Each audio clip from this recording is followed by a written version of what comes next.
It's time now for my next guest, and he's got a lot on at the moment. Next week, he's the MC of a burlesque show. He's preparing his new stand-up tour, which is called Lord of the Mince. And he's just published his second novel, Devil in Disguise. Will you please welcome Mr. Julian Clary? Let me know.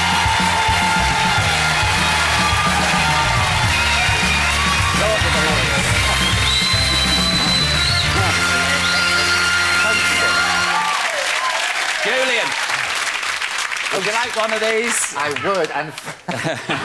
Are you offering me a cheesy ball? You know what I like. That's the best. Fancy having me on a show with homeless puppies and McFly. I know. There's no way I'm leaving this studio without a new special friend. Concealed about my person. Aren't they gorgeous, the puppies? I thought you meant your ball. No. Oh, they're lovely, then. I could wow my way through a factory full of those things. And make your mouth a bit dry. And you turn your hands bright yellow. Have you noticed? Yes. But I would... Because those puppies that are coming on shortly they're Jack Russell Cross and we both have a rat problem. And I've got... Mine are very healthy. They're lovely-looking adolescent rats, I would say.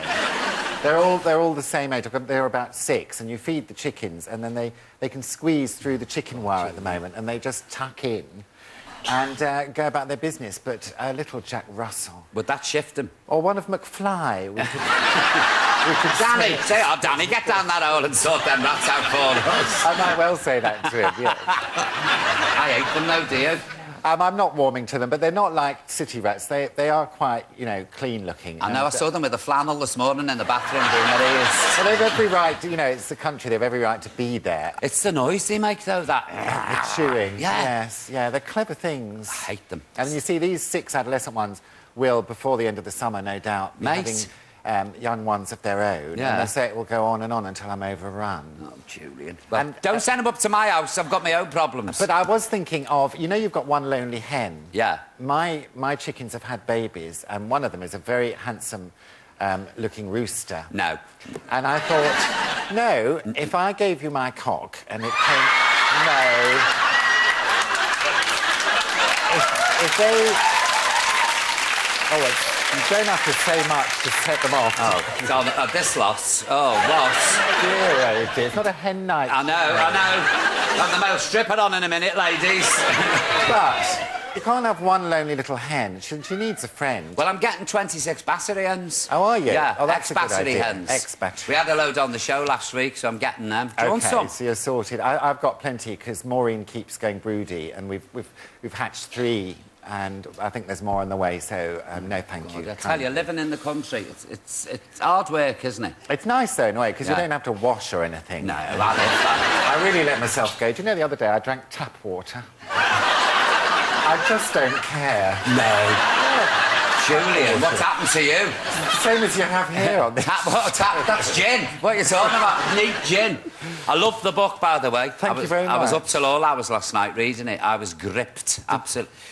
There's a lot of questions I want to ask you about this, because the characters in this go to the same college as you went to, didn't they? Yeah, to Goldsmiths College. So they're based on anybody? They are. Well, one of them's kind of based on me. One of them... The situations are the same. The 2 main characters meet at Goldsmiths College, so that's so there's Molly and Simon, because they're the main characters, aren't they? Yeah, that scene on the first day is exactly as it was for me meeting my friend. Really? But it wasn't... I've changed the characters, if you see what I mean. Yeah. But there's lots of people and things you'll recognise. There's a drag queen called Janita Lavortz. That's right. She's an alcoholic. She is, yeah. Who's she based on? No, she's got a mouth on her, hasn't she, Janita? It's not really based on it. There's a bit of me, there's a bit of you, there's a bit of our dear friend Regina Fong, who is... You don't know the alphabet, seriously. Regina, I love the bit where Janine, shall we say, shut up, because that was Regina, wasn't it? Yes. Or we tell them all to shut up. Her act was, she just used to go on stage and tell everyone to shut up, and the more she did, the more... And then she'd ring me at 2 in the morning. Yes. I'm sick of working in that hole, darling. And he never shut up. And I love Lilia. I've got big... When you do the film of this book, which they will, I can see Jean Moreau. I can see Jean Moreau, or Angela Richards, because...